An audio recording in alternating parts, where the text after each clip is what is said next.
This is Rome in 60 BC, and in the last episode we discussed the first triumvirate and how essentially three men would come to dominate the Roman Republic. One of the key factors that kept stability within this triumvirate was that there was three members, and basically no one member could seize control without fighting the other two. And this is how it all would fall apart. It started with Caesar's consulship in 59 BC, which Caesar was only able to win with the help of Crassus and Pompey. Basically, in the Roman Republic, the consul was granted legal immunity, and with this, Caesar repaid his fellow triumvirates by passing a number of laws and reforms that Crassus and Pompey wanted. This was basically illegal, but being that he was the consul, no one could do anything. In order to avoid prosecution for this and other irregularities during his consulship, Caesar immediately sought the governorship of a province, as this would continue his legal immunity and grant him military command of several legions. Side note, during Caesar's consulship, he also had his daughter Julia marry Pompey, further reinforcing the triumvirate. Continuing, despite the best efforts of the Senate, Caesar was granted governorship of Cisalpine Gaul, Illyricum, and Transalpine Gaul, with the latter being at the insistence of Pompey. This would also grant Caesar control of 4 legions, and with this he would begin the Golic Wars. It all started with a group of Golic tribes known as the Helvetii.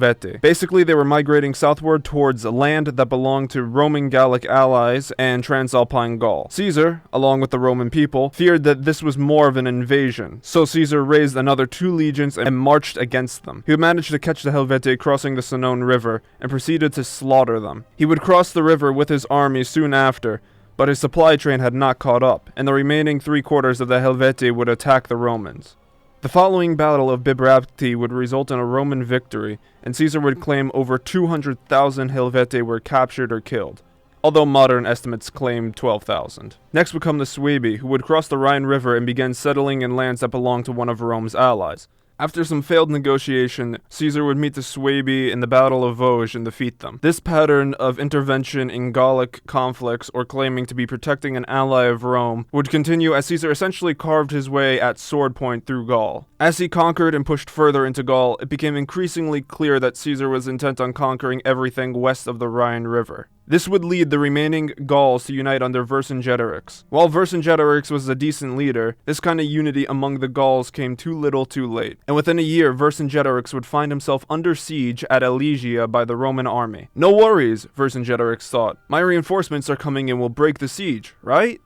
Wrong. Caesar knew of the coming reinforcements, so in preparation he ordered his men to build 2 sets of walls. One would surround Alesia, continuing the siege, and the other would go around the first one to stop any reinforcements from breaking the siege. While the Gauls would fight intensely to break the Roman lines and lift the siege, the Romans held strong. It was during this battle that Mark Antony would really distinguish himself in the eyes of Caesar, as he rallied the Romans to hold the line during an intense attack of the wall that nearly succeeded. The siege would end in a Roman victory, with Vercingetorix's reinforcements routed, and he himself surrendering to the Romans. After this, Gaul was completely under the control of the Republic and made into a province. This massive territorial conquest made Caesar immensely wealthy, popular with the Roman people, and gave him many loyal and veteran legions. However, perhaps most importantly, it made Pompey jealous. But wait, I hear you say.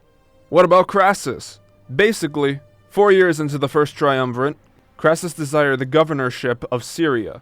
He got Syria in late 55 BC, and now bordering the Parthian Empire, Crassus desired to have military glory like his other 2 triumvirates. Anyways, long story short, Crassus invades Parthia and proved to the world that he was a far better fire damage exploiter than he was a general. Basically, the invasion was a blunder and would end with Crassus getting killed with his entire army at the Battle of Carrhae. Allegedly, he had molten gold poured down his throat by the Parthians. This, plus Caesar's daughter who married Pompey dying a year before, basically destroyed the triumvirate and set both ambitious men on a collision course.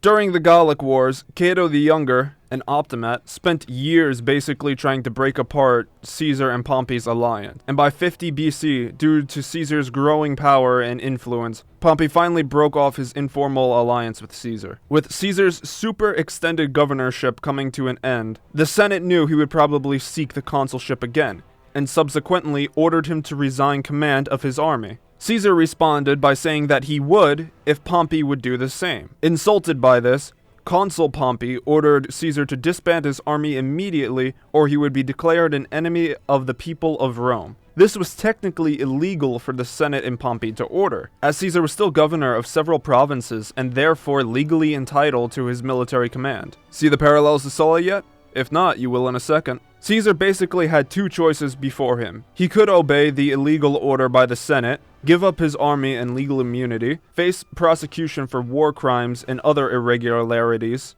except that the Senate illegally drove out Mark Antony and then Quintus Longinus from vetoing bills, and watched the Republic fall to a Pompey-led Senate. Or, he could march on Rome with his army. Given this tough choice, Caesar rallied the 13th Legion and crossed the Rubicon River.